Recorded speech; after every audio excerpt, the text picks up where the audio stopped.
सासू माँ, आपको ये नहीं करना चाहिए था। हमारी लव मैरिज हुई थी, लेकिन इससे मेरी सासू माँ खुश नहीं थी, क्योंकि मेरे पति मेरी कुछ ज़्यादा ही परवाह करते थे, जिससे सभी को दिक्कत थी। एक दिन की बात है, मेरे पति के लिए मैंने कुछ सरप्राइज़ प्लान किया था, तो मेरी सासू माँ ने देख लिया।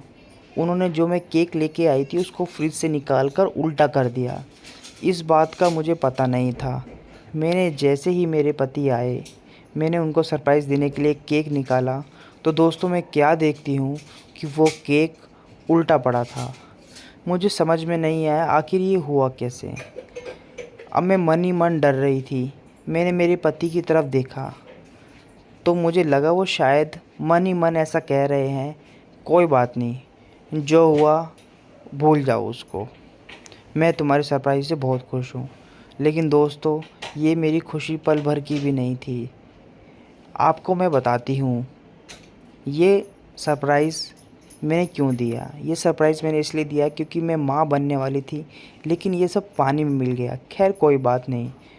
आपको ये बताया तो वो बहुत खुश हुए। मैंने अपने पति को जब बताया कि मैं माँ बनने वाली हूँ, तो वो बहुत खुश हुए।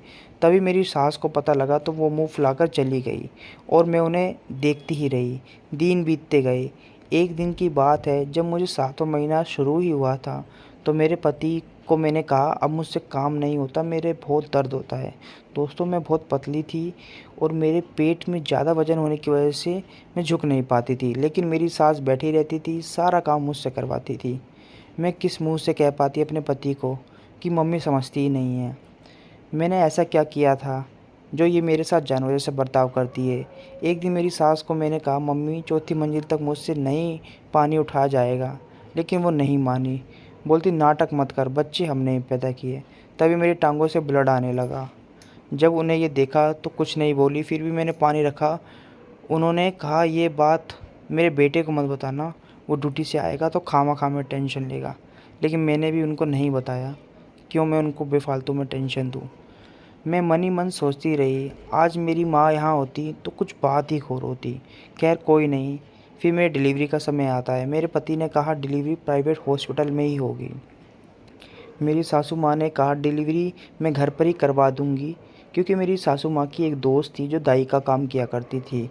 तो मेरे हस्बैंड और मेरी सासू माँ के बीच में इसी बात को लेकर लड़ाई होने लगी, थोड़ी बहुत बातचीत होने लगी। तो तभी मेरे दर्द स्टार्ट हुआ। मेरी सास ने अपने दोस्त को बुलाया। उसने मुझसे देखा और कहा, इसको हॉस्पिटल ही ले जाना पड़ेगा। लेकिन तब तक शायद बहुत देर हो चुकी थी, क्योंकि हॉस्पिटल हमारे घर से बहुत ज़्यादा दूर था। लेकिन मेरे पति ने हिम्मत करके मुझे लेके वहाँ हॉस्पिटल गए। हॉस्पिटल में मेरी बेटी हुई, लेकिन ये बड़े ऑपरेशन से हुई थी। और बच्चे जब ये बाहर आ रही थी, आते समय ही इसने पेट में पोटी कर दी थी, और वही पोटी बाद में इसके मुंह में चली गई। तो ये बात हमको बाद में पता चली। फिर डॉक्टर ने अपने हाथ खड़े कर दिए और कहा, हमसे नहीं होगा, आप इसे दूसरे हॉस्पिटल में लेके जाइए। उन्होंने कहा, आपने आने में बहुत ज़्यादा देर कर दी, अगर आप समय से आए होते तो शायद मैं कुछ कर पाता। हम लोग इधर उधर दौड़ रहे थे, भाग रहे थे। अब हमें कुछ भी समझ में नहीं आ रहा था कि हम क्या करें। ये सब एक ही शख्स की वजह से हुआ था, लेकिन मैं नाम नहीं ले सकती ना उनका। फिर हम लोग दूसरे हॉस्पिटल में गए तो पता चला, मेरी बेटी ने जो पोटी की थी वो उसके पेट में चली गई, जिससे उसके शरीर में इन्फेक्शन बन गया और वो पूरी नीली पड़ गई थी। मुझसे तो देखा नहीं जाता था, लेकिन दोस्तों क्या करूं, मुझे हॉस्पिटल में हर 2 घंटे बाद उसको देखने के लिए जाना पड़ता था। मेरी सास वहाँ आई बोलने के लिए कि तू तो मनहूस है, जब से आई है मेरा बेटा टेंशन में है, सबको टेंशन दे रखी है। मेरी बेटी 10 दिन से मशीन में थी, क्या करूं, कहाँ जाऊं दोस्तों, समझ नहीं आ रहा था।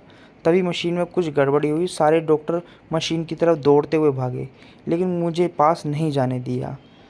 फिर उन्होंने मेरी सास और पति को बुलाया और कहा, वो बेटी नहीं रही जो पैदा हुई थी। मेरे पति डरते डरते मेरे पास आए और कहा कि बेटी नहीं रही। सच बताऊं, मैं कुछ नहीं बोली। अपने आंसू गिरते रहे और मैं चुपचाप रही। काश मैं मर जाती। आगे की कहानी मैं आपको बाद में सुनाऊंगी, ये सुनाऊंगा, क्योंकि ये कहानी मैं अपनी वाइफ की तरफ से बोल रहा हूँ, वो नहीं बोल पाएगी। Thank you so much. Part 2 बहुत जल्द आएगा।